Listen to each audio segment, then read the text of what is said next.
The button is pressed. And we're back live here on the Trampled Underfoot podcast show on YouTube. We come at you live every Tuesday except for today because today is Thursday. However, we had some things to take care of, a little bit of schoolwork and such. It's all my fault. Well, I mean, This time you were the innocent party. I was the guilty one. I had some issues with an appliance, and I'll leave it like that. well, we go live every Tuesday, overwhelmingly speaking, from 6:30 Pacific Coast and 9:30 East Coast time here on the Trampled Underfoot podcast channel on YouTube. We're back at you. Thank you guys for joining us. It's a wonderful, warm evening here in Florida. How is it over there? Oh man, it's not as hot as it's been. I Yeah. mean, we hit as we record this. It's August 4th, and so let's see. Last Friday was the 29th. It hit 114 degrees here Fahrenheit. That's like 45.5 Celsius. You could cook an egg on your belly with just your sweat and Oh grease. man. Oh yes. Easily. I mean, Body sweat and grease plus an egg cracked open on the butt. It'll serve like a little dish. oh yeah, I could have put a couple of bouillon cubes in my shoes and made stew. If you want some parmesan, you just go like this and shake Oh, your it was nasty. But it really was. It was awful. Would you like some parmesan with that, I know. folks? Yes, yes, please. And then the cook goes back and does one of these. But it has cooled down, thankfully. Let's see. I don't even know. I haven't checked the weather at all today.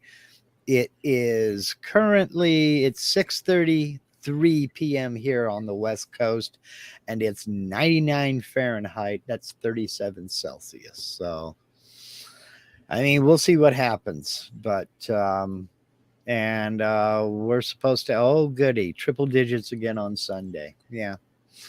Terrific. Oh well, I'll get over it because in about 4 months I'm going to be complaining about how cold it is, and I'm not concerned. And I'll be complaining how it's still hot. Yeah, you will, because it stays hot down there forever. It's like a way of life, Dude. It was so hot today, and it's still hot. Actually, it's cooler than it was 2 or 3 hours ago, but it's still darn hot. So. Yeah. It was so hot, I saw a robin handling an earthworm with an oven mitt. So that's hot. So, hey, I got a question for you. All right. Well, it starts with a statement. And the statement is today, August 4th, is the birthday of the Billboard Hot 100. And it was started in 1958, so it's 64 years old.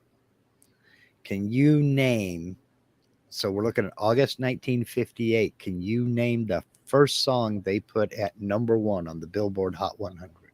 The first one on the first Billboard, on the first one, 1958. You probably know the tune. Well, but I'm not certain. Yeah. Let me try and work this out, and you give me clues or don't. I don't know. I know that Elvis was hot back then. I know that Chuck Berry was. I don't know how. Yeah, Chuck Berry was, but they were on the records. Maybe not. I think they had blown out the gasket at that time. I'm not sure. I'd have to refresh. There was Little Richard. There was Jerry Lee Lewis with Great Balls of Fire. I don't know when those came out necessarily. If it was a little earlier or a little bit. You're saying 1958.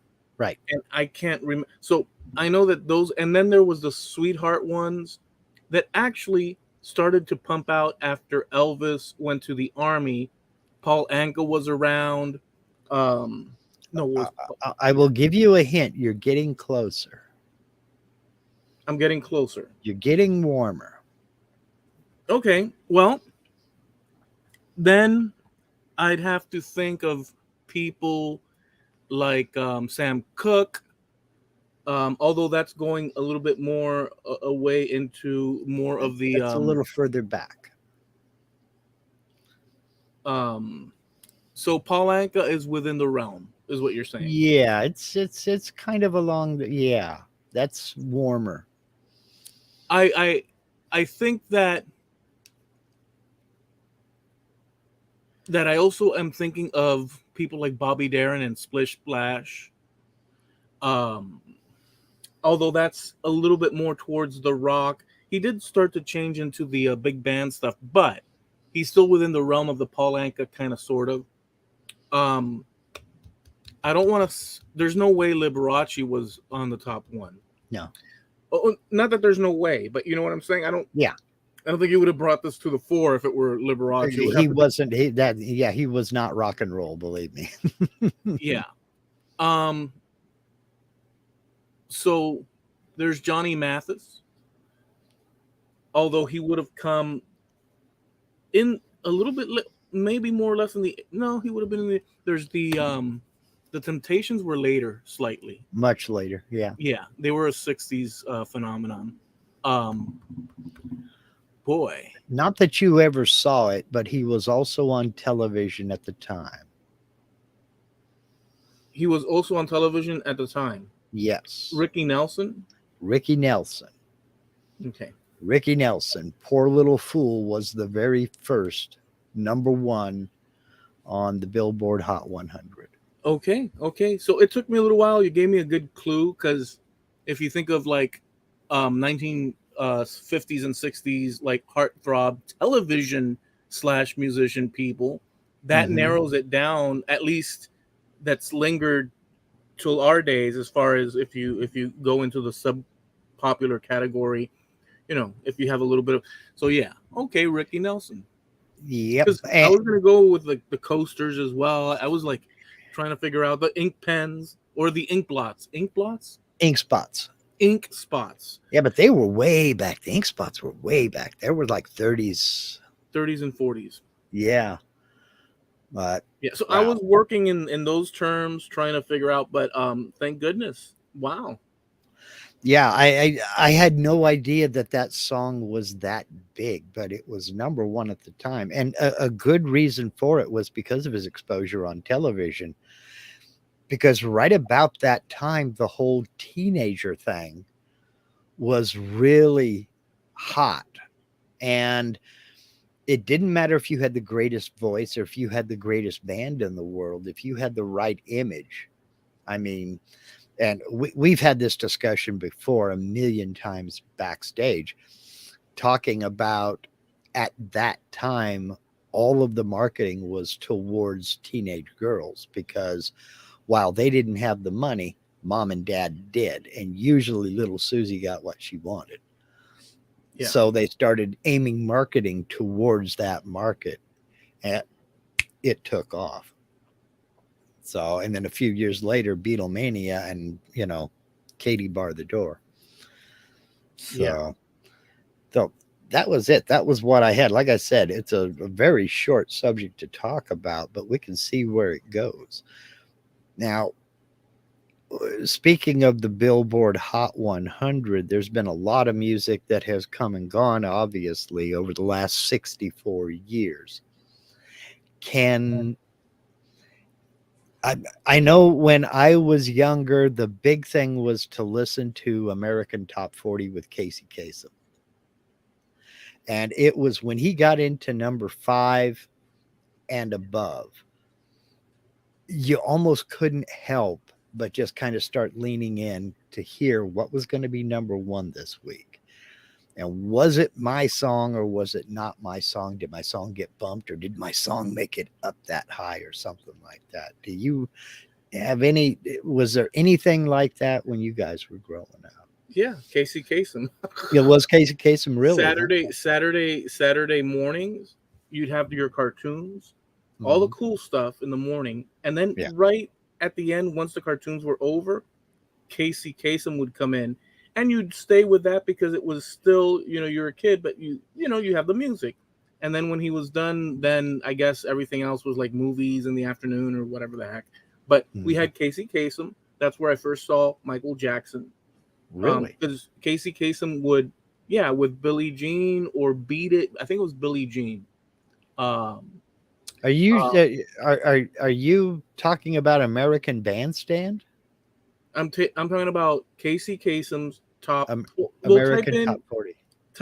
Casey Kasem's TV show in the 80s and Okay, see. I was not aware that he had a TV show. We had American Top 40 was on the radio. It was a radio show I'd like to see the years that on he Saturdays. operated. I know Let's for sure see. the early 80s he was around. I don't know how far into the 80s it went, but I do remember him then. Casey Kasem. He passed on in 2014.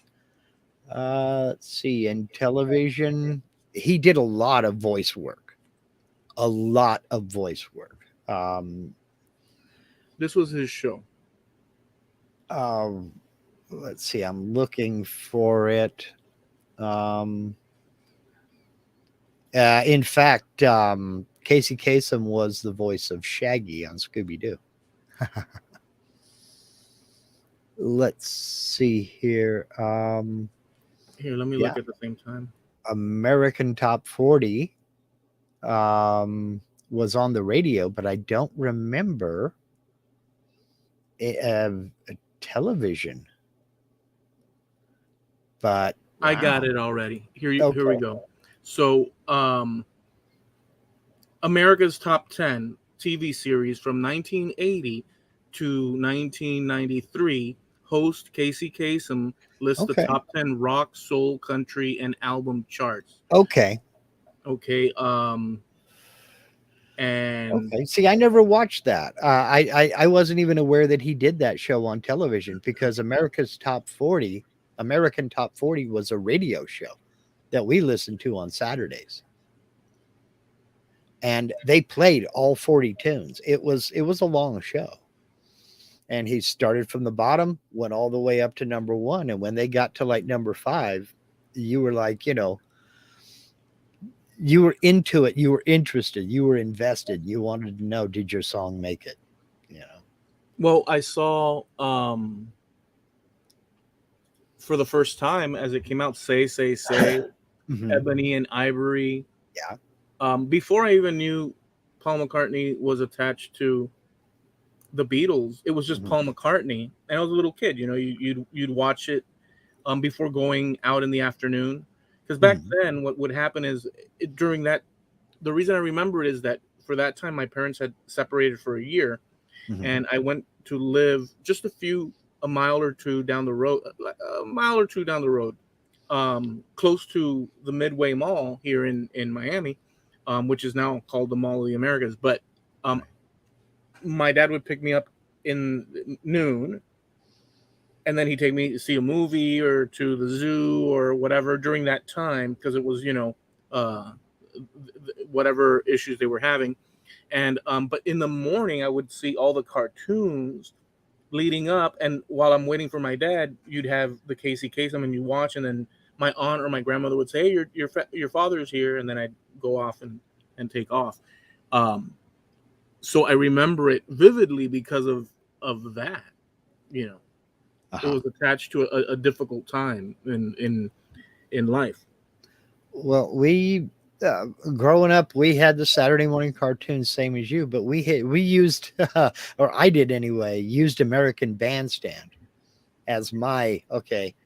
Cartoons are over with. Now we're on to older kids stuff because I was not a fan of American Bandstand. I liked music. I was into it, but I didn't give a damn about Dick Clark. I didn't care about Raider Record or anything like that. And so I just didn't watch it. So when American Bandstand came on, I knew it was time to get up and go outside and, go do whatever it is kids do on a weekend. And speaking of which, I said something about the Billboard Hot 100. American Bandstand has a birthday today as well. It first aired in 1957. So it's 65 years old today. So, two kind of music related things that got me into this line of thought. And I'm like, holy cow, man, this I need to bring that up on the podcast tonight. I don't know. I guess I can throw something in that I saw music related since we're on that Well, topic we of don't have music. to stay on it. It's just something that that occurred to me. It's like, holy cow, man! And when you think about 65 years of Bandstand and 64 years of the Billboard Hot 100 and all the music that's come and gone since, and how styles have changed and tastes have changed, Yeah. and do they even use those metrics anymore? I mean, is there any such thing as a top 40? Is I, anybody keeping track? I mean, I know I'm not. yeah, there's top this and that. Yeah, I'm sure there is, but I mean, is the Billboard Hot 100 still a thing? I guess I could look it up, but I mean, Which you should at. knowing how much I followed it back then, I'm surprised that I didn't fall. I don't even think about it now. You know, No, we should look it up just for the sake of knowing if well, there is still. I would vote there is. It's just that people don't pay attention to it necessarily. yes, it's still running. Yeah. Um, yes, it is still ongoing. Um, But it's such a hard thing to people don't wow, really does it really I guess it matters whoever it matters to yeah, yeah, more or less. because we're Kind all of, on different. kind of parsing the numbers. Um, the first number one song on the Billboard Hot 100 was "Poor Little Fool" by Ricky Nelson on August 4th, 1958. As of the week ending August 6th, which is this coming Saturday, the Billboard Hot 100 has had 1,139 different number ones. So if you played the number one song for every week since 4th of August 1958, that's 1,139 songs. Wow, That'd be about what, 3, 4 days of listening if you went nonstop. that sounds like a torture treatment. It does. It does, especially with some of the music that was on there. I mean, we haven't, as a society and as a country, we have not always had the best taste. You know, when It's a Sugar Sugar moving by goalpost, when so Sugar Sugar by the Archies reaches number one, you know that there's an issue. yeah, it's a moving target though because taste is you know Mhm. it's so relative. It I is. saw I saw the um see this is gonna well whatever I'll say it. I saw the a clip from the movie Idiocracy Mhm. um because it was attached to another video that I was watching that they were making reference to it, and so they played the Yeah. the clip, and it was the clip of them in the courtroom, and he was being represented by a guy that was trying to condemn his ass, and they were all making fun of the way he talked because he sounded not quite he said his intelligence was misunderstood for um what would be the proper word Arrogance. effeminate, let's say. Oh, okay. And but the exaggeration from the people and the loss of intelligence throughout the eras or centuries or whatever millennia that movie occurs in, just the concept of that, and then he ends up in this place that's the halls of justice in their time, and the guy he's smarter than all of them, because society has crumbled into this decadent um maybe that's happening with music as well, music taste, where it's going. And I know it's what do you call it, what's the word again that I was saying? It's like an arbitrary, um there's a word for it. It's I one's don't. opinion. It's one's opinion. Oh, okay. Yeah. Well, it's all subjective. It's 100% subjective. But Right. But a um, lot of people agree. yeah, I mean, you don't get to number one because it's based on sales. It's based on the number of units sold. And Yeah. that's why I was wondering if there was even a Billboard Hot 100, because they would have to go by the number of plays on like Spotify or Apple Music or something like that Yeah. in order to quantify that. And those are all subscription services. So you're not paying per listen, you're paying per month, and you listen to whatever you want to listen to. So, well, anyway, I don't know. So A lot of the Hot 100 I really enjoyed, and a lot of the top 40 I really enjoyed, but a lot of it was just like, are you kidding me? That made it to number one. There's so many other better songs in the top 40, and that made number one. Come I mean, on. there was, I guess, plenty of months throughout the years since then that good songs that we could agree on did pop Mhm. up on there. But to share the one, like when I was trying to think of something music related that I could have contributed to this, um, I saw Sammy Hagar Mhm. you know how he has a show, I don't know if you've seen it, where he visits people like musicians and all that across the country and all that. Mhm. In this one episode, he visited Tommy Lee from Motley Crue, Mhm.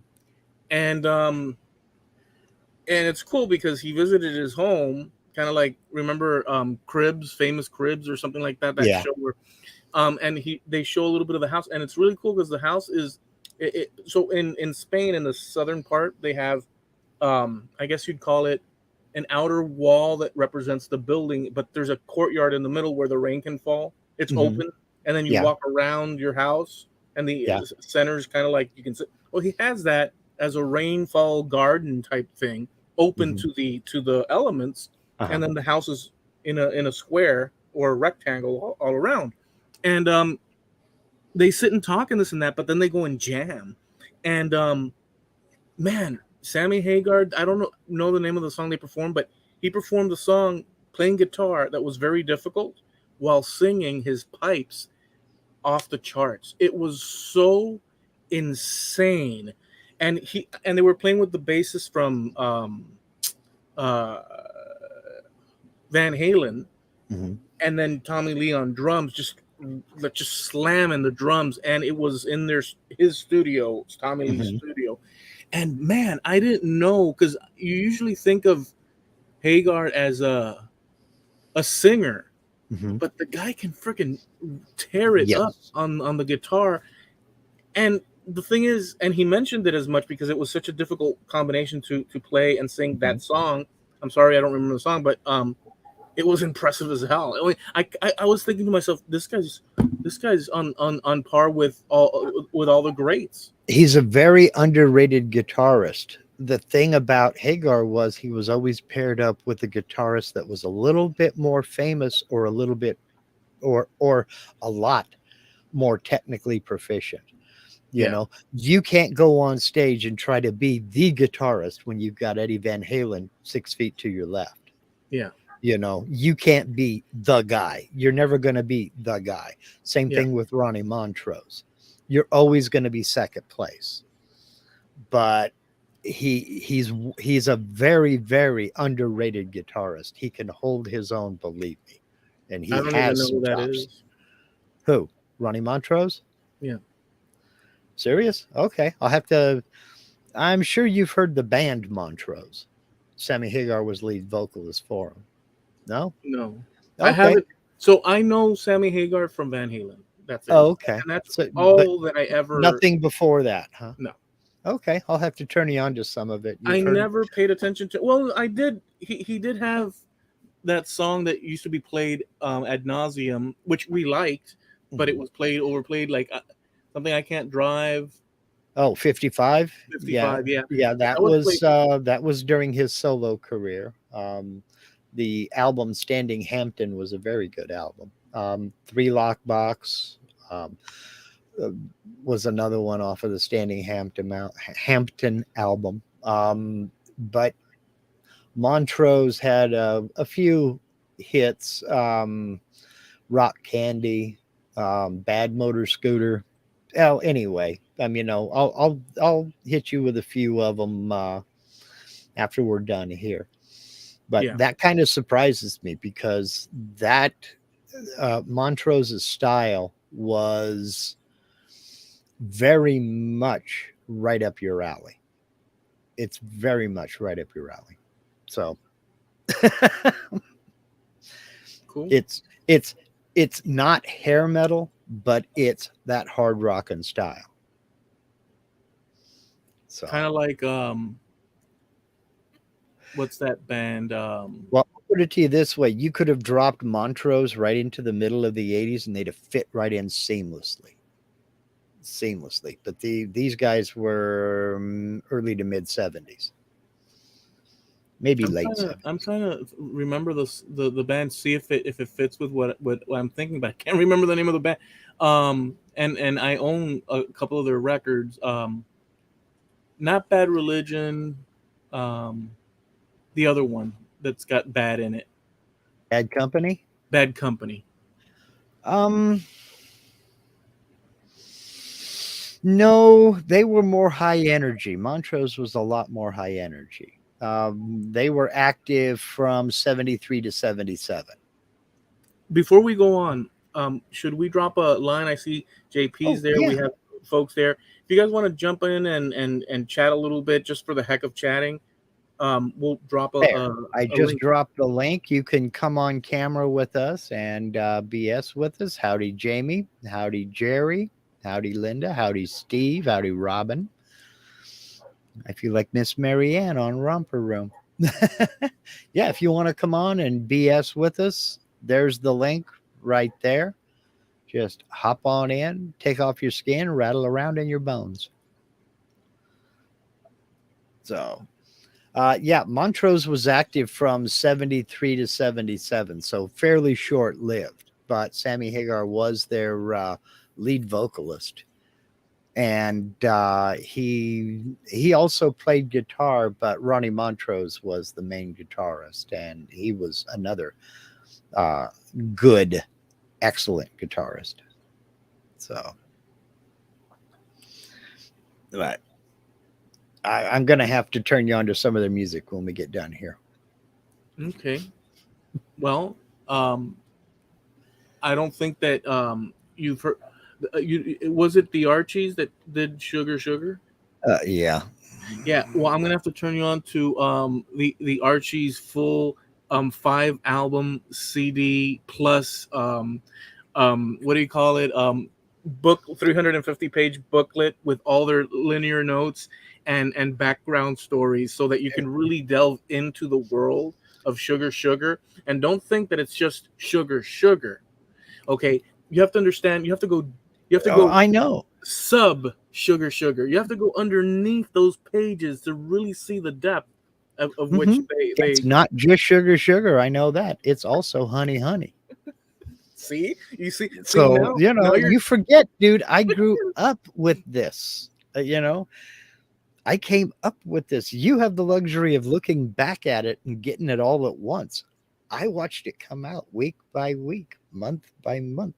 but here's I two things I'll say. saw the evolution. I'll say this, but we're both, as far as we know, on this timeline concurrent with each other right now, Hmm.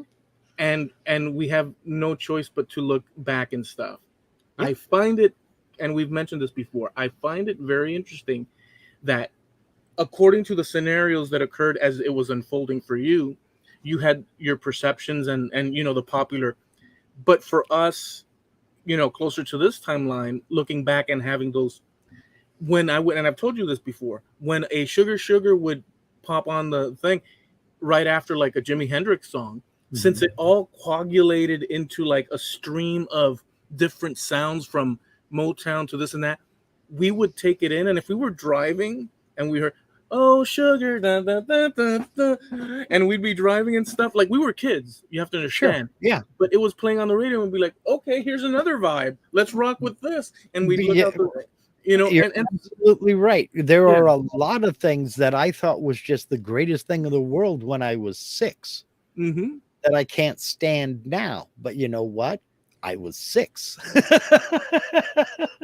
So, all right.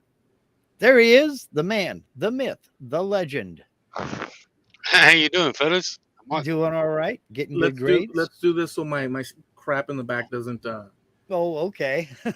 What's going on? Not a lot, mate. Not a lot. It's about 3 a.m. here, and I'm bored, so I'm glad you sent the invite out. For those that don't know, this is Jamie Page, JP Woodwork. Catch him, check him out on YouTube. Master wood turner, master scroll saw artist, and just general all around good egg. And yeah, Linda says, nice beard. Yeah. Thank you very much. I was catching up with Dan Harju, but he let the side down.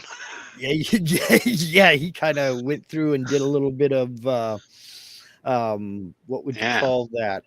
Trim. Well, I was Well, going to go for something a more little than more a bit more than a drastic. trim. Yeah, that was full on crop rotation there. Yeah. Yeah. All I right, saw I saw a video of some British people. You might know them, JP. Just kidding. I saw, and I don't know if you, Probably. I don't know if you've seen this channel before, but it came up on my recommended, and it's a bunch of guys in England. I think it's England. It could be, anywhere across the. But what they do is, and they've got a lot of videos, is they find the weirdest places across, the Isles where, and in different cities and hamlets and whatnot, where they can like let's say they all jump in a pit, like in some sort of industrial thing, and they have to get their butts out, figure out how to get out, or, you know, climb up a side of a building or something like that. And they're all British dudes. Have you ever run across that Is it channel? like a game show? It's not a game show. It's just a bunch of guys that said, "Hey, this might work for a YouTube channel." It's really cool. Oh, a YouTube channel. Sorry, my mistake. Yeah. No, I can't say I've seen that one. yeah, The way you described it, I've heard of that as like a very, very similar TV show, Okay. All which right. was run by I can't remember the guy's name now, but he was a special forces guy. That got hired to. I can't think what his name is. Rambo? The SAS guy. Well, it may not have been SAS. Ant Middleton. That name it's rings a not the bell. one I'm thinking of. The premise that you're talking about rings a bell, but I'm trying to remember. Oh my god! There was another one called Fort Boyard as well. I can't think. YouTube. I'm not sure. No, it sounds intriguing though. So they just jump in themselves and then try to figure out how to get out of it.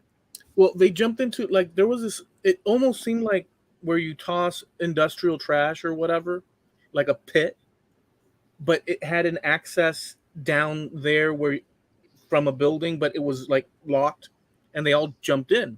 But like they scaled in. It's not like it, because it's almost like 2.5 stories tall. And then when they're in there, somebody's up top filming them, and they have to figure out how to scale or get out somehow. And it takes them the whole show to figure. Each one has to, and then there's one guy left, so he has to figure out how the heck. Because at first they use each other to prop up and whatnot. Yeah. You can't help from the outside in though, so it's a really cool, Huh. No, I've not seen that. No, I've not. It sounds pretty interesting, though. I enjoyed it. Yeah, it sounds cool. It does sound cool. So what's going on over there, Jamie? What's happening? What's going on over here? So you may or may not know, I do a show with Jake called Saturday Morning Cartoons. We're coming up to our year anniversary of calling it Saturday Morning Cartoons. So we're looking forward to doing that. I've just gotten into another rabbit hole of resin casting. So I've got a lot less money. I don't know why that stuff is so expensive, but holy cow! I don't know what makes it funnier is my parents don't think that it's worth a lot of money. So I'll make a nice bowl that's probably worth $50 to $70 thereabouts, and so I'll give you $10 for it. And I'm like, no. Yeah. Yeah, been there, done that, got the T-shirt. Yeah, They don't realize or they that it. take commissions on for me and then charge them people, and I'm like, well, they're not having it then. Yeah, yeah, no, yeah, I don't do that either. I don't take other people's commissions. It's like you took the money, there you go. They're the tools. You do Yeah, yeah. it. So yeah, but Oh man, apart from that, I've just been putting out the videos and the weekly videos. Yeah, that's about it. I really need to jump back on the scroll saw because I've been kind of neglecting it and using it as a table. oh, Why are you saying that about the scroll saw? I kind of miss it. I miss going into that Zen mode. And just, I mean, my channel used to be scroll saw and wood turning, but it's just too easy to put out a video of wood turning because it doesn't take long at all. I can record 3 videos of wood turning in a day and edit 2 the same day. Yeah. That's been my record so far.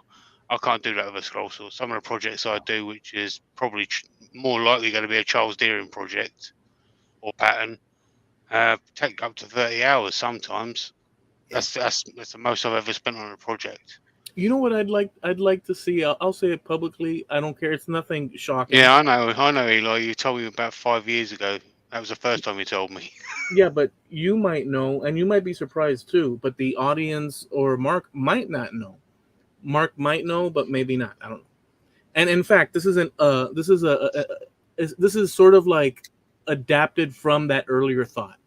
Imagine, from an American perspective, maybe somebody in England, it's like big deal, but for an American, I think people would like it. Imagine if you went down over there to the Dover Beach area or Over whatnot, Castle, yeah. The and White you Cliffs. took your scroll saw with a little table and stuff, and you sat out there, and you did that there, and you got some shots, out there, and you had that scenery. Meanwhile, you're doing your thing, and the bit that I told you a long time ago was Hmm. give a little bit of a background on the area. That would flow. That would totally people here. I don't know. I'm not the best gauge for popularity online, but I'd like it. Maybe it's my selfish because I think that would be awesome. Like including your surroundings, which I'm not familiar with. Many Americans aren't, and plus the woodworking and plus a little bit of the history and stuff. Oh man. So yeah, but I know it takes more work to I do things. actually just finished a landscape of Dover. What do you mean? Look, I'll show you. Hang on. Give me 2 seconds. It's right here. Here we go. Let's move it. It's a close up of the White Cliffs. Yeah. I was wondering if you were going to bring up a piece of plasterboard. That's Uh funny. oh, a landscape of Dover, the White Cliffs. Yeah, okay, plasterboard's coming. Is there a way, JP, from those cliffs? Is it so? I don't know. I've gone on Google Maps and seen it and stuff, but I don't know it well enough to like say around here, Miami. I know what the story is, but is there a particular place where is there the beaches? Is it going up and then the land, or up the cliff, or is there an area where it's just at sea level? There is places where you can go where it's where you've got like a promenade, if you like, and you can Mm. see from the distance, well, not distance because they're huge, where you can see the cliffs, but it's not a great view. There are pictures online that you can use of. There's some real pretty pictures of the White Cliffs. When Bobby and Nicole were over, we took them to the cliffs, and there's like old pirate caves and like what they're called, like site, what they're called. They're like things from the war, like where they used to shoot out. They're all blocked up. Dude, Oh, you're supposed to know this stuff. Well, I not can't remember really. what they're called. the Um, pillboxes, the machine gun nests. yeah, machine gun nest.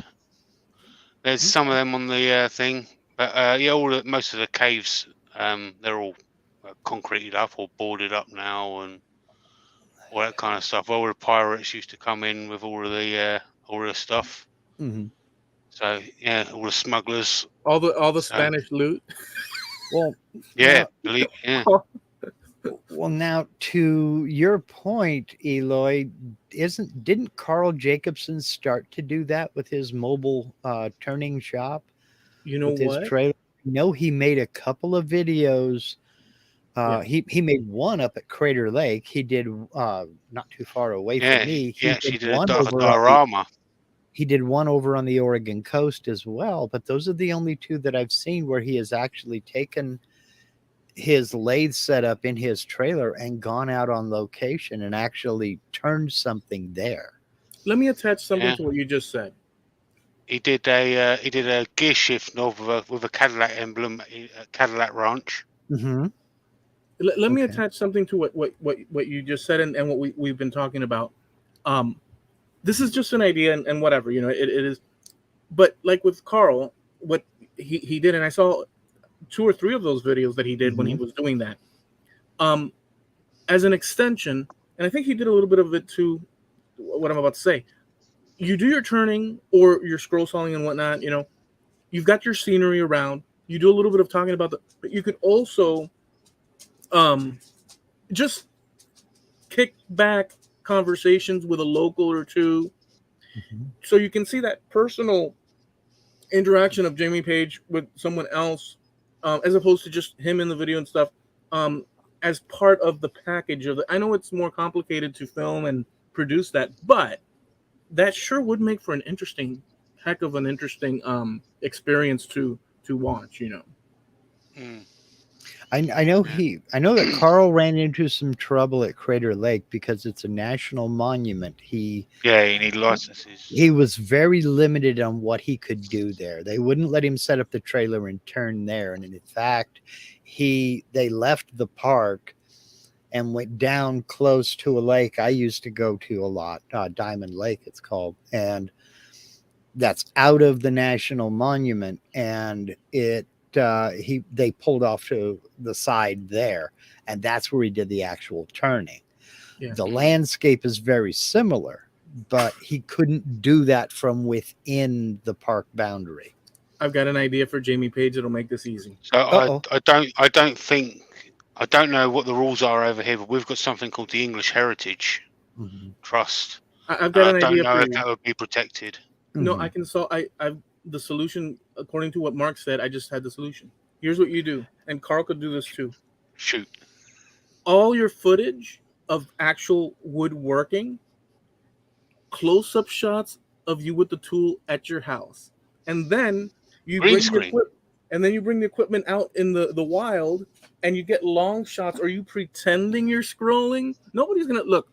Nobody knows. Nobody knows what you see on. You could use so from afar. You're doing, and then oh wow, Jamie Page out in the wild doing his thing, and that solves the problem.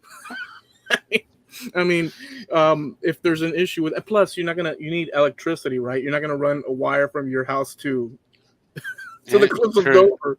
True. Well, how Yeah. far is Dover from you? About 30 minutes drive. Okay.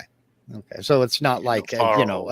a 2-week expedition. So But to be honest with you, there's stuff 5 minutes from me. Mhm. Like we've got the house that Charles Dickens used to live at. Yeah. Oh wow. You know, Bleak House. Jerry Brown in Texas says Carl's probably going to be at SWAT, but he does not bring the trailer to Texas. I know he has. He's awesome. Hung out at the bar with him and Scott Grove and a couple others. Carl and Robin are probably two of the most genuine people I've had the pleasure of meeting. Very, very decent people. Very good folks. I went on a road trip with them. Don't eat any of Cole's pancakes because they're not very nice. Yeah, well, yeah, and you drove right past me within about 7 miles and didn't even wave as you went by. But that's okay. I'll forgive you. I didn't know. they were driving. I was a passenger. Yeah. So, well, Carl knew because he and I went to the same elementary school. several there you go. years apart, but we later found out that yeah, we've gone to the same school. So Ah, there you uh, go. I'm much How older cool than is he that? is. Yeah. He's a good guy. He's a very good guy. He's from this area. So, Mm, yeah. but Yeah. I that's wanted to go and see the rocks from the Goonies. Only we didn't have time though, yeah. unfortunately. Well, I mean, that's something I've heard from several people from the UK is that they forget just how massive this country is, and Yeah. they think they're going to see New York, Hollywood, Las Vegas, and the Grand Canyon All in a in couple of one days. weekend. Yeah, and it's just like, yeah, sorry, it's going I to think it take took us you. 3 days just to get out of Texas. Yeah, yeah, yeah, and you went through the wide part of Texas too. Yeah. So, Yeah. oh man, and then California itself is 800 miles from Mexico to the Oregon border. I remember So, on that trip, we went to a place called Eloy, and I mhm. sent Eloy a picture, and he went, "Thou shalt pass." Yep, Yeah, it's in the middle of nowhere in the desert. Yeah. And it's the town. I think it was a train stop at one it, point. it was a train depot. Yeah, I think it's in New Mexico, or it may have been Arizona, Yeah, Hmm. but I think it's New Mexico. But yeah. Yeah, something Texas like that. or the Southwest in general is pretty impressive, especially if you're not used to desert. It's very impressive. As you're driving, it just looks jaw dropping awesome. It's now, very much unlike where I'm at. I was going to say, being born and raised where you are, Yeah. and being that used to that many people all in one place. Did you ever think you would ever see a landscape so empty and devoid of people as the Um, Southwest? no, it was an impression that you're all alone out there. It felt it was fun. It was exciting. It was fun. Yeah, it was cool. That is a cool thing. I mean, then again, that's if you have enough gas to get to some place where there's To the if next gas station, anyway. if you break down out there, there's nothing. Hmm. You're there's nothing unless another car comes by, and I guess one would. But like, let's say you're like 15 miles into the desert on either side of that road. Hmm. Oh boy, you can't figure it out. You have to follow the sun or figure. I don't know how people. It's a desert. Yeah. And Yeah. that's where we lived. I mean, we lived on Highway 50, US Highway 50, which is still considered the loneliest road in America. You can literally drive for 2 hours and not see another vehicle, not see another person, not see any form of life other than the occasional passing bird. And just knowing that you are out there by yourself, if something happens, that's just it. You're there by Wow. yourself. So, Me and Eloy have had this discussion before many a times, and TV lies to you. My perception of the United States when I got over there was completely different to what I've seen on TV, and that's just about most states that I've been to. yeah. At Miami, I expected beaches, bikinis, and what I get, I felt like I was going to get shot. Did you feel? Did you? I know you said that before, but So joking about, I did not feel comfortable. Put it that yeah, way. just for the people, just so they can get that perspective and stuff. So you came to visit me maybe 3-4 years ago. 2017. Mark and yourself, Mark Saunders and yourself, Hmm. and you hung out. It was a day, really, a day and a half, right? That you hung out Yeah. here. Yeah. About And you that. felt uncomfortable, and explain that.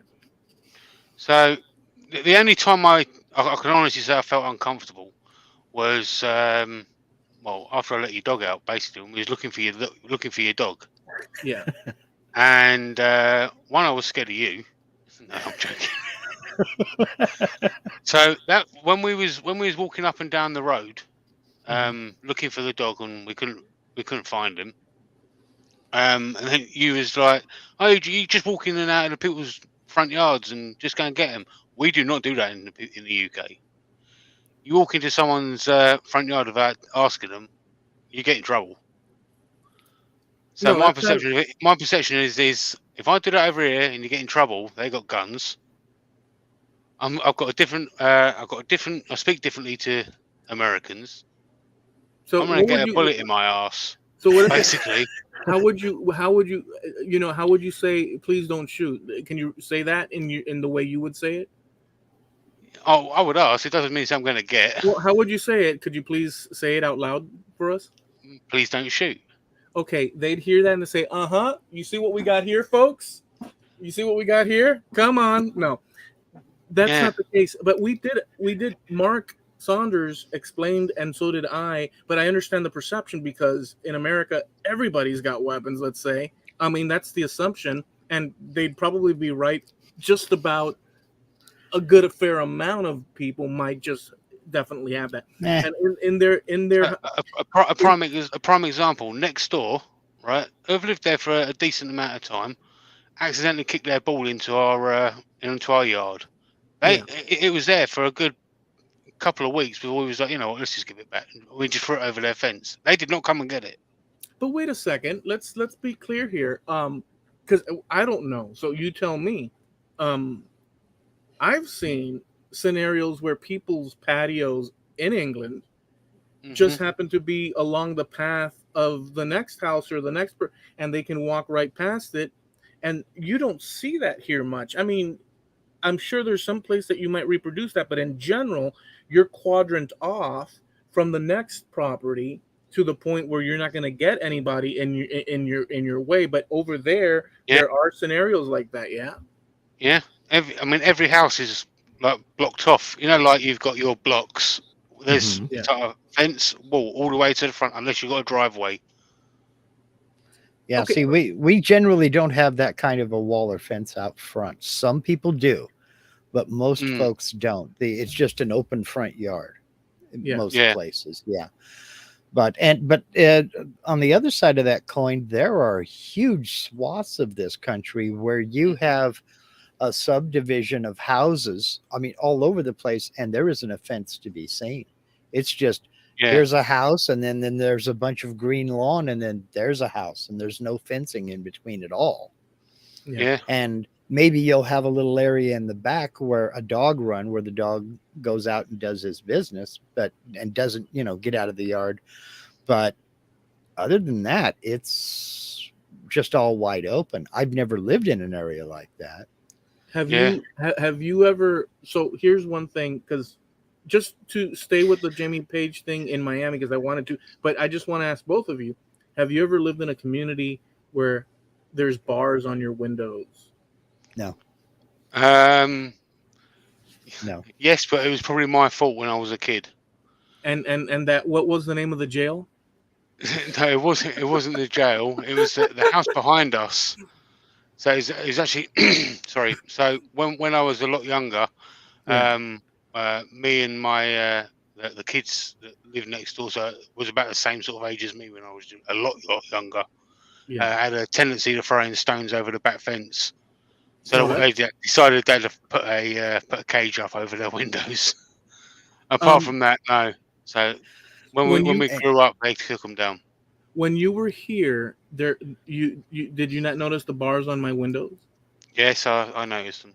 What else did you notice? And by the way, you know why there's bars on my windows? Because if you notice, the other houses or apartments or triplexes or whatever don't have bars on the windows, but ours does. Did you feel uncomfortable for some Well, reason? because we were around since the '80s, and during the '80s there was the whole The whole drug thing, wasn't there? drug thing. So it was a preventative measure that has aged well because you have protection. And in this Hmm. area, although crime is not at all high at all, you could walk around forever. It doesn't matter that you have an English accent or whatever accent. People don't. You'd likely. I there's with no that university across the street from Eloy, they wouldn't give you a second look. even I mean, there are prior so many accents living in that around that university. even prior to the university there was, but it's true, but there's no real, you're not going to get, there's none of that. But the impression you had when you were here, did Mhm. you see things, how did you see did it look pristine, did the area look, I wouldn't have said it looked pristine. I mean, so for example, when we drove around to Javi's area, that looked pristine. You know, and my area, it's sort of like the roads were sweet and all that sort of stuff. It just looked like there was loads of like leaves brushed up into a corner where they couldn't go no further. A little bit of trash. It's almost like I might be mistaken here, but I seem to remember there being like a tire place somewhere near you. there's tires everywhere. Just kidding. Maybe that's it then. But it's almost seemed, I don't know. It seemed, I don't know, dark. It's sort of it didn't want to take that sort of turn if you was on your own.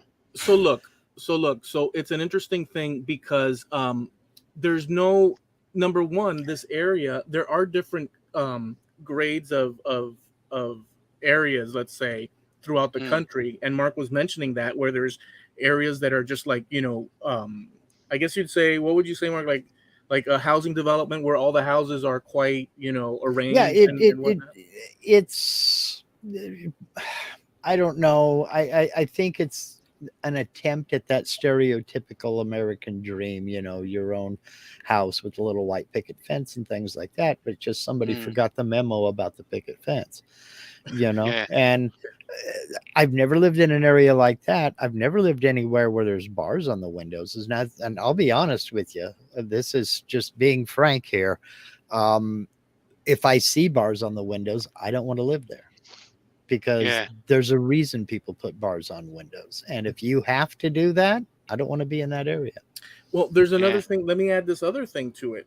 There's also another thing where it's, at least in Cuba, back even before the troubles that occurred from the 60s on, bars were looked at as something fancy. Oh, it's like an extra thing.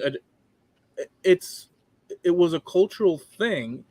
Not that there was necessarily any crime or anything. It was part of the house and the way the Spanish villas were made and stuff. And they would, not everybody necessarily had it, but it was a thing. But the reason for it here was for crime, to preventative measures. Yeah.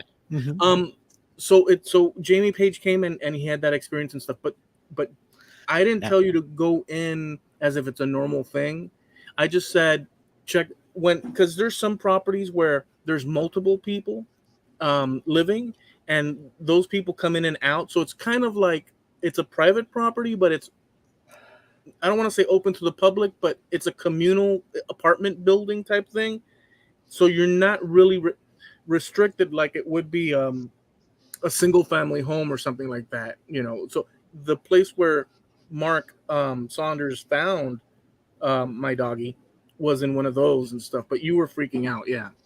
So, for example, if I was to be the one that found the dog, and I was walking past and the gate was open, and I saw the dog right there, I would stand outside that yard and call the dog. I would not have stepped in. Yeah. Just because it's not what we do here. Now, let me throw something at you, Jamie. You're talking about one of the kids in the neighborhood kicked the ball into your yard. Would they have been out of line to come knock on your door and say, "Mister, can we have our ball back"? No. Okay. They would not have been out of line. They can do that. Okay. No, they can do that. Okay. But you don't just walk into somebody's house and then walk straight back out, because it's like, what are you doing there? Yeah. Okay. If they come and ask, then yeah, it's all good. Okay. I mean, a lot of people are a lot more lenient than others. That's one of those. It's almost a meme here, Mister. Our ball went over your fence. Can you get it for us, please? Yeah, that kind of thing. No, you damn kids, you get out of here. That's it. Listen. since we mentioned that and stuff, and there's a channel that just put out a few videos, but the last one was, I guess, something to the effect of the worst neighborhoods in Miami, and he drives through it. He interviews a couple of people, and he talks about the area and the crimes and and then he has one where it's like the city in general, and he goes across the country, the United States. He goes to Missouri and New York and Tennessee, and he just does the whole United States. So I'm gonna look for it, and send it to you guys. Because it's interesting as hell. What they talk about and all that. But yeah, this is not considered the extravagant luxury life by any stretch of the comparing to what do you call it, Miami Vice by any stretch. But Javi's area is much nicer. You would consider it upper middle class, or more. Yeah. Totally different than here. Yeah. This is like dragging your butt, to the grocery store. Over here, it's more. I think every country's got that though. Oh yeah, so, definitely. So literally just over the fields here from me is a place called Millmead, and that's very low. It's you don't have to look far to see. I mean, I was over my uncle's not so long ago, and who lives over there, funny enough, and they were talking about just outside the shops, surrounding the shops with police cameras, and my uncle offered to put one up on his house. Well, yeah, if you have to, because you have it's so to. bad over there. Yeah, just about every area, beer cans, and just about every city has something like that. Has one side of town that's like. Oh no! If you were to come here, Mark, to come here, Mark, it wouldn't be like. I suggest you don't. It wouldn't be like it wouldn't be like JP necessarily, but you would definitely.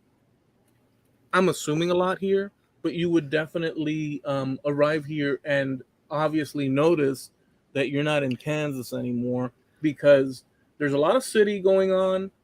It's not like it's so kempt, and it's an aging home. Yeah, it's an aging area. Yeah. So you see it, and then you'd assume. I'm not saying that you would, but I'm saying that one would in general. You would imagine people would assume what Jamie assumed. Well, hey, let's be careful here. Plus the possibility of guns and whatnot. But it's nothing to do. You can have poverty, or what do you call it, low wage area, and have decent people. Yeah. So it doesn't necessarily follow that money. Lack of money is definitive of people. Well, it's not Skid Row. Oh, yeah. It's not definitive of people, right, that are going to go ahead and butcher you in the corner. No. But it does leave that impression. Now, I have a question for you, Jamie. Were you more nervous in Eloy's neighborhood or out in the Everglades with the alligators? Eloy's really? House. Even though the dude did try making me jump and throw me into the Everglades. Who did? Do you remember the airboat driver? He tried pushing me into the Everglades. Yeah. But I mean, but how was I as a host? Oh, excellent. Excellent. Well, I'm glad I got one of the stars checked off. Even after you let his dog out. Yeah, I know, right? And I covered his house with Cole Jacobson stickers. Yeah. Now, be honest, are they still there? And changed his wallpaper on his computer. Yeah, most of them are still there. They're. I haven't. In fact, they'll be here another 100 years. Let me close the door. I put one on the back of his truck. I wouldn't be surprised if that's still there. That was there. That's probably baked on now. Improve the value. That's okay. Yeah, that's everything holding it together. Let's see. My wife Linda says closest we ever got was the house in Estrich in Germany. We had solid steel shutters, not quite bars. Yeah, that's something else I noticed. Because obviously because of the weather, though, isn't it? What's that? The shutters. Yeah. Okay. Yeah, see, I've never lived in a house with shutters before until we got to Germany, and all houses had little shutters built into the window frames and everything, and you just Hmm. roll up a canvas strap. Well, we don't have that over here, and they were steel. They're painted all nice and pretty and everything, but I we moved into that house, and I was like, what are they expecting, hurricanes or something like that? I mean, it would be something that you would put up if you were expecting a tornado. Yeah. And you know, but you pull on they work kind of sort of like a Venetian blind does here. You could pull them up just slightly, and they were steel slats like on a roll top desk that Hmm. closed down, but they would pull up just slightly, and there were little slots there so you could get ventilation in but still have Mm. privacy, you know. So it's Yeah. their way. Like Hmm. Yeah, there's no reason behind it other than it's just what they do. for privacy. Just close it all up and you're done. I tell you what, if you worked third shift and you slept during the day, it made that a heck of a lot easier because you could make it just, I mean, pitch black dark in the house. But I remember this is going back a few years now when my sister lived when one of her first I was gonna say one of her first husbands well, her first husband was in the military, and they were living in a camp, an army campsite in Northern Ireland, and we went over there to go and visit her, and we had basically she had to get us passes to get in. So if we decided to go out, we had to show our pass to come back in. mhm. And we come in there, and they give us this. They basically give us this box. They say, "Right, keep that in your car." And we're like, "What the hell's in this box?" We open it up. There's a first aid kit. There's a mirror on the end of a stick, and we're like, "Oh God, really?" So, but all of them houses had bars on windows and things like that. But they had a situation for years. Oh yeah, yeah. Oh yeah, I think they still do. Have you Well, seen that series, Der- Derby Girls? Dairy Oh, Girls. Derby Dairy, Girls. Oh, Derry Girls. Girls. I was about to say it like you say it. My ear just went into it. I was about to say Gales. You almost sound like Popeye if you Gales. Girls. Have you seen it? No, because you said Uh, yeah. How'd you say girls? You said gals, girls. girls, gills, Yeah. gills, gills. No, gulls like on the sea, the birds, you know. Girls. Have you Girls. seen it though? Ha- Like curls. have you Girls. seen that? Have you seen that series though? I haven't. No, I haven't. Okay, it's just just these Irish teenage girls are early, and they go, they do their whole thing, but they're hilarious. They're so hilarious. The stuff that they problems they get into, it's a great little show on Netflix. Hmm. It might be a series, I don't know, but It is a series. I watched one, well, part, I made it about halfway through it, and I'm like, this is just not for me. I'm sorry. I mean, to each their own. I found Yeah. it funny and amusing, and endearing, and I like the whole thing just to see the from that perspective, the comedy of it and all that. But Now, what I binge watch British comedy, and I've, hit JP up a few times for, come on, give me some good ones. Give me some good ones here. And I'm stuck on 8 out of 10 Cats Does Countdown right now. Yeah, that's real And funny. that's a damn good show. I mean, that was a stroke of genius, them mashing up those two shows. But Yeah, that's that was a good one. damn hilarious. I don't really Um, get to watch much TV d- shows at the moment. Every time I turn the TV on, it's always YouTube. mm, I And found myself getting into that thing as well. I was going to ask you, not having experienced television in the UK, I was going to ask you if you find yourself watching less and less television and more YouTube. yeah, and when I do, it tends to be American shows like FBI Files or something like that. Yeah. Yeah, You get into uh, the forensic thing, or you yes, just a lot of the times. Yeah, how much um, how much of American culture in terms of that, like movies and or TV and stuff, do the English just culturally, from what you've seen growing up and all that, Um, do they consume? so I was actually talking about this with one of my friends the other day. Okay. We was like, when was he actually found like a FBI files ish kind of show, but it was based in the UK. Yeah. And it's like we've kind of waited nearly 30 years for this kind of, or 40 years for this kind of TV show to come out, because it's always been about America. It's as if the UK ain't that squeaky clean, you know. Mhm. You You can know? do plenty of shows like that in England. Oh, absolutely. But Yeah. they just don't. Now, you Right. do get a lot of um, documentaries, but it's only for the real big crimes that you ever hear about. You don't hear about the I was going to say the little murder here and the little murder there, but it's not not exactly little, is it? But Not for you the don't hear. person getting murdered. I mean, FBI files. It's just a case of it's a crime.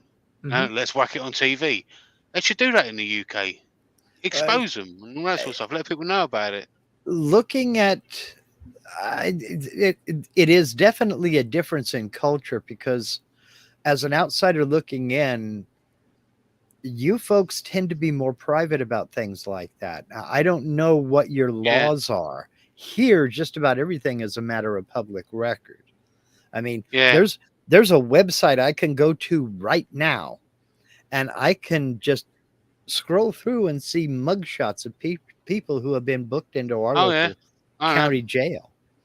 Yeah, You I know, can see that. I could actually go online now, type in your names, and find out everything I need to know about you. well, but I You couldn't do that to me though. I don't know about the British legal system. I don't know. You guys tend to be more private about that kind of Yeah, thing and release a lot less to the public yeah. because right here, right now, well, not right now because it's 7:40 p.m. where I'm at. If it was during the day, I could go into the courthouse and walk into any courtroom and just sit back as a spectator and watch a trial.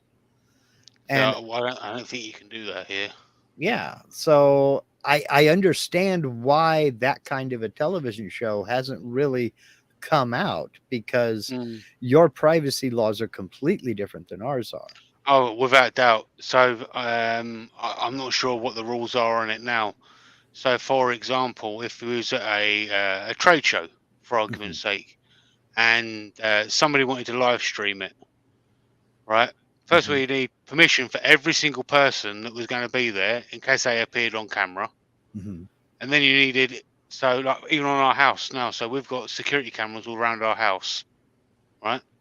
Um, we need to put a sign up saying you're being filmed. Yeah. So does the murderer have to come in, knock at your door, and say, can I please sign the form? I mean, how does that work? No, so with because of that, because we've got a sign on show saying you're being filmed, don't need to do that.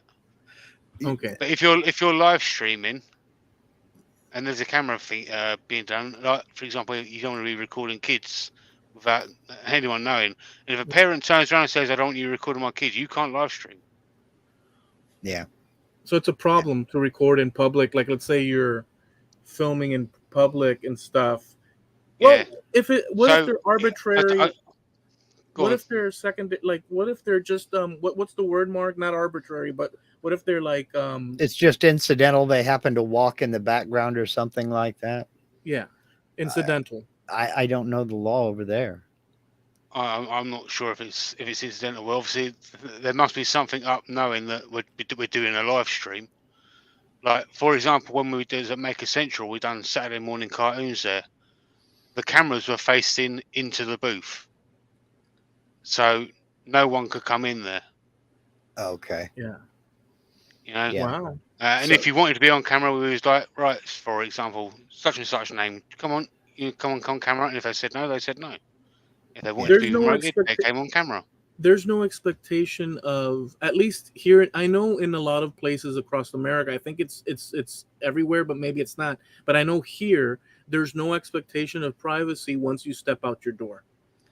Yeah, Mm. once you're in public, there really is no expectation of privacy. However, for commercial broadcast use, different jurisdictions, I mean, have different laws. Some places, if they're recognizable on screen, you have to get a model's release from them to use that footage. Mhm. But that's not everywhere. Some places, if you happen to walk across the background during a live news feed, they're not going to stop that live news feed and go run down and make sure they can use your likeness on The on the wino Yeah. video. with the wino just going, they have Yeah, to get a Yeah, signature. that's it. it's happened, But in some jurisdictions, if you are recognizable, like if it's the back of somebody's head walking away from you, they don't worry about it. But if they, are standing there behind the reporter and doing this and hi, mom, that kind of thing, then in some jurisdictions they have to get a release to use your likeness,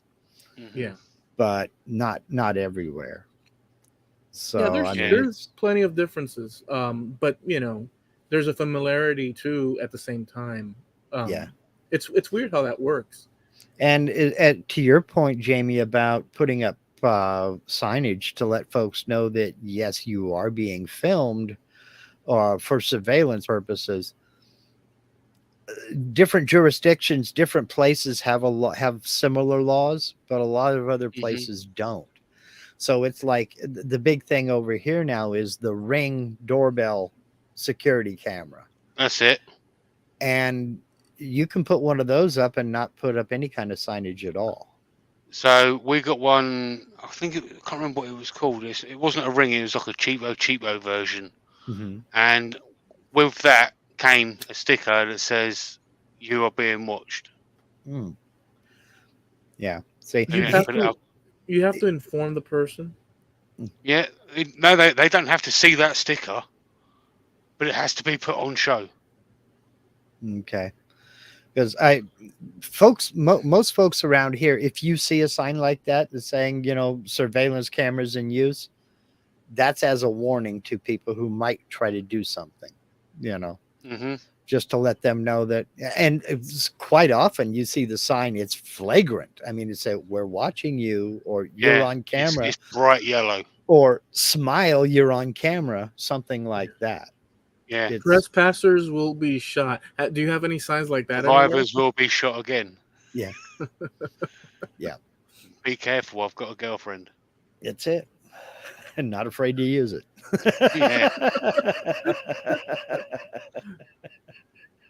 Yeah. So what else Oh is man. going on over there, JP? Any new happening? Any new things that we would enjoy, hearing about? Um. I mean, Saturday morning cartoons is that's what I'm really looking forward to at the moment. Okay. Every week of doing that, and obviously bringing out my weekly videos. So for the uninformed, tell them what Saturday morning cartoons is. So Saturday morning cartoons, it started off as me and Jake just doing a live stream, really. Jake And Thompson, then we're talking about, Jake right? Thompson, yeah, Yeah. Jake and Thompson then Jake Texas, from the channel. Jake Thompson, That Jake Thompson. The Jake that Jake Thompson. Thompson, the Jake Thompson. And then Jake decided he wanted to make a go of it, Mhm. and we all decided said, "All right, Saturday morning cartoons is a full-time thing. Let's make let's make a go of it." So I helped Jake. Jake quit his job. He's full-time YouTuber now. Oh, So really? every week, yeah. So every week we do a show, Saturday morning cartoons. We do giveaways every single week. Um, which is all good fun. So Jake, basically how it works is, so we do a thing called a super chat blank, Mhm. and how that works is if you super chat, if you get in early enough, you get to pick a color that goes into a blank. Usually gets about 12 colors in a blank. Mhm. But if you super chat after that, you still get to go into the giveaway. Okay. Okay, and then the week afterwards, that's when we do a giveaway for that blank that we've just made. Okay, but everyone that's super chat, it goes into a picker wheel, a random picker wheel that gets Mhm. picked out. So we don't have any say, and it's all worldwide. Doesn't matter where it goes. Okay. And every now and again we give away, or Jack gives away a little extra something. you know, maybe a pen blank or a bottle opener blank or a few other things. So Very cool.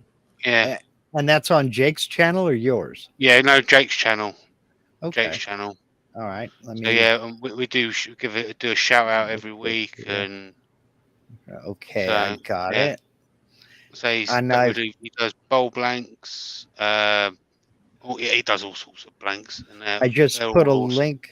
I just put a link to Jake's channel in the chat over here, and I'll go in and edit this video and put a link in the description as soon as we're done. So you can head over there and watch Saturday morning cartoons. And what time do you guys start? So we do it at 10 a.m. Central. Okay. That's when we go live, obviously on Saturdays. Okay. So yeah, All it's right. good fun. And apart from that, I do obviously my channel, and then obviously every other month I do the Virtual Craft Festival. You do that Um, every other month, right? every other month. So the next one's Okay. going to be in September. Can't remember the date. I'm gonna throw like Mark just did that. I'm gonna throw a link into remember folks, it's JP Woodworking, not No, Woodwork. Just oh remember no, that. it isn't. Keep this in mind. I'm gonna drop the link here. It's Woodworking, JP. Oh no, it isn't. And actually, it got confused with Woodworks Oh, with an you got S. it. Okay. Right, right. There's also Well, Woodworks. okay, you've got that. I was just as you were talking, I was getting the link to Jamie's channel. So Yeah, No, I thought about it while you were saying that. I said, okay, let me look for his so we can drop all the channels on there, which is a great thing to do. You guys should check it out. Um, is there anything else you'd like to? We're gonna. Do you think it's what I appropriate? will say if anyone wants to be on the Virtual Craft Festival, Yeah. if you don't know what it is, I'll just quickly give a short rundown. It's Okay. 16 makers throughout the day, 16 hours. You each get an hour time slot. If you need to do here's what I made earlier, part of the show, then so be it. Doesn't matter. You've got an hour to do whatever you want. So basically, you live stream on YouTube on your own channel, and you just pass it off onto the next person. So if you want to be on that, just shoot us a message, and we'll hook you up. Sounds good. Um, Mark, is there anything else you'd like to say? We're gonna wind this I, down. I think. just that I've known Jamie for a little while, not as long as you have, Eloy. I met Jamie before you did, actually. I met him in Atlanta in 2017 before he went down to Miami. Had no clue who he was. I got a paint locker out in my shop shed, and the sticker I got out there says, that time I went to Atlanta and met Jamie Page. No, that time I met Jamie Page in Atlanta, and all I And got all I was got was this this sticker. sticker. So you are up there on the wall of fame anyway. If you used to get a magnifying glass, and Mhm. I mean a real good magnifying glass, you can actually see where it says Wartooth Designs on there. Yes, I've seen that, and in fact, I got a couple of Wartooth Designs T-shirts, and one of her stickers is up on that is up on that same paint locker, and There you it'll go. make appearances vague. But I tweeted her a picture of the side of that locker. Says as people walk into my shop shed, this is the first sticker they see, and There you go. she was like, "Oh my God, Wartooth in the wild!" And I'm like, "Yes, yes, yes." I mean, she's killer. There I you go. love Yeah, her stuff. we had Sarah on the last craft festival. She's Yeah, awesome. I watched it. She's an absolute nut, but an incredibly talented nut Yeah. in the process. Just that mind, where she comes up with some of the stuff that she does, I have absolutely no idea, and I'm not sure that I really want to know.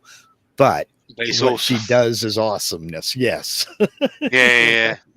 Yeah. All right. So, well, no, well, actually, I'll just say this that one of the I'll be remiss without saying this, for the audience here now, the vast ocean of people that have come to hang out here. I want to mention that JP did one thing that was so cool that I could never forget. He said, "Oh, I'm going to go to London and I'm going to visit Abbey Road and So he did that because he realized that I was a complete Beatles nut, and I missed the live broadcast, if you recall. But when I Yeah. woke up, I went and saw it. I was sat there. I could not believe the thing. You even went and wrote, signed my name on there in front of the Abbey Road and filmed it. I've saved that video for. I mean, it is such an amazing thing. The importance of the Beatles for me growing up, what it meant to me, it's so much. And then you have an honest to goodness English guy, like an official one, not a pretend one, like an official English guy from England, actually went to Abbey Road in London and did this and included superimposed my name on the thing, which created a connection. It was so freaking badass. I could never forget that. And I just wanted to mention it now. This is obviously a very brief summary of what had happened, but I yeah. I kind of sidetracked myself when we got off on the tangent about Wartooth designs and everything. But what I was going to say was that I've met some incredibly decent people, some made some killer friends since I started just kind of even hanging around the periphery of the maker community, the online maker community, Yeah. and the YouTube community as well. And Jamie is one of the hardest working guys, and the motivation, and I'll just say the biggest cheerleader and supporter I have seen of so many people, so many incredibly talented people. You have been a driving force in this community for a lot of years, and you Yeah. don't get the recognition that you deserve, man. I appreciate And that. there are a lot of people who owe you a lot, just not only for promoting them and getting their names out there, but in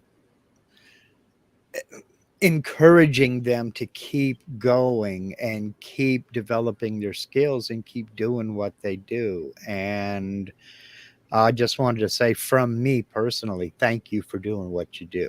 You don't get the It's all good. recognition I you enjoy doing it. deserve. You do a lot of stuff behind the scenes that nobody is ever going to hear about or know about. And Yeah. just wanted to know, let you know you are appreciated big time. Well, not to embarrass you, JP, but I'm not gonna let Mark top me with that one. That one, I'm gonna have to climb higher than that, man. Oh, You know, all right. you are a great friend. You're an awesome person, and you are very, how can I say, and not to embarrass you, I'm not actually, but crying. You are.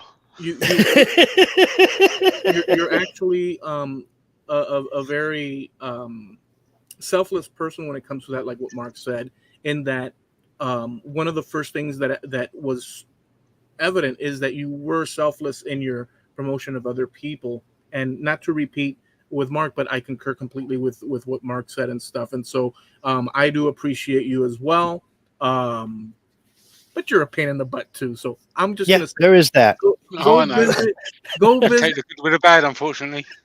You have to take the good with the bad. Just check out his channel. Check out the Saturday morning cartoons and nothing. Listen, this is the Trampled Underfoot podcast show over here on YouTube. Check us out every Tuesday, 9:30 Eastern, 6:30 Pacific.